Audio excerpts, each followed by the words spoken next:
आप लोग कुछ कहना चाहेंगे सर? यकीनन ये जो एक दर्दनाक हादसा हुआ है, इस हादसे से लोग बड़े भारी तादाद में मुतासर हैं। झुग्गी झोपड़ी में रहे इंसान, चाहे महल में रहे, जो बुनियादी ज़रूरतें हैं वो सभी के बराबर होती हैं, किसी की कम किसी की ज़्यादा। लेकिन जिनके आशियाने उजड़ जाते हैं, जिनके सर से छत हट जाती है, अब वो बीवी बच्चों को लेके कहाँ कैसे जी रहे थे। पहले ही ज़िंदगी मुहाल थी, मुश्किल थी, और इस हादसे ने तो और भी ज़िंदगी को दुश्वार कर दिया। तो ऐसी हालत में लखनऊ में जो इंसानी ज़िंदगी है उसको बेहतर करने के लिए जो वाकई में जो इंसानियत के तरफदार हैं, इंसानियत के अलमबरदार हैं, वो यहाँ पे नज़र आ रहे हैं और कर रहे हैं अपनी जितनी जो भी इमदाद की जा सकती है। सुकंदान फाउंडेशन भी इसमें बढ़ चढ़ के हिस्सा ले रहा है। और अभी मैं देख रहा था कि बुके और मतलब जो किताबें हैं, बुक्स हैं और चटाई है, कुकर हैं, ये सब का डिस्ट्रीब्यूशन हो रहा है। एक बात आपने कही कि शुरू में खाना ज़्यादा हो गया, शायद इस वजह से इस तरह की एक मिस परसेप्शन क्रिएट हुआ कि नहीं साहब खाना हो गया ज़्यादा, तो लोगों ने आना बंद कर दिया।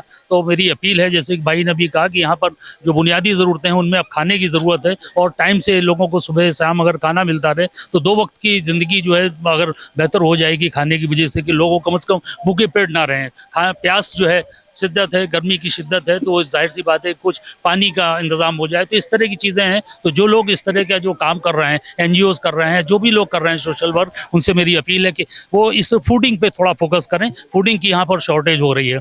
बाकी कुल मिला के लखनऊ पूरा उमड़ पड़ा है, और मैं समझता हूँ जिससे जो बन सकता है वो किया जा रहा है। और ऐसे मौके अल्लाह न करे कि इस तरह बार बार आए, कभी ना आए। इस तरह की ख्वाब में भी इस तरह का सोच नहीं होना चाहिए। और क्या है क्या नहीं, ये तो बेहतर जाने कि हादसा कैसे हुआ, क्यों हुआ, ये गवर्नमेंट इसको तय करेगी, देखेगी। क्या कहूँ मैं कि आप इंसान हैं तो फिर ये दिल पिघलना चाहिए, हर ताज्जुब आपके दिल से निकलना चाहिए। देखकर लोगों को मुसीबत में, कभी मैं एग्जैक्ट मैं जहन से हट गया कि आंख के दरिया से कतरों को निकलना चाहिए। तो अगर हम दूसरे का दर्द देख के अगर उसको अपने अपने आंखें हमारी नम नहीं हो रही, इसका मतलब कि हमारे अंदर का इंसान मर चुका है। तो मैं तमामी हजरात से जो मोहब्बत करते हैं, इंसानियत से मोहब्बत करते हैं, उनसे मेरी पुरजोर अपील है कि इस मौके पर बढ़ चढ़ के ताउन करें, जो भी जिससे बन सकता है उसको करें। मैं समझता हूँ इससे बेहतर और ज़िंदगी में कुछ और कोई काम हो ही नहीं सकता। हम इंसान हैं तो इंसानी जो फरीज़ा है वो सबसे पहले इंसानियत का है, और इंसानियत के लिए इससे बेहतर और वक्त नहीं हो सकता है अपनी मिसाल पेश करने का। मैं आपका डैशबोर्ड का और तमाम सुखनदान का और तमामी जो भी तंजीमें यहाँ काम कर रहे हैं उनका शुक्रिया अदा करना चाहूँगा।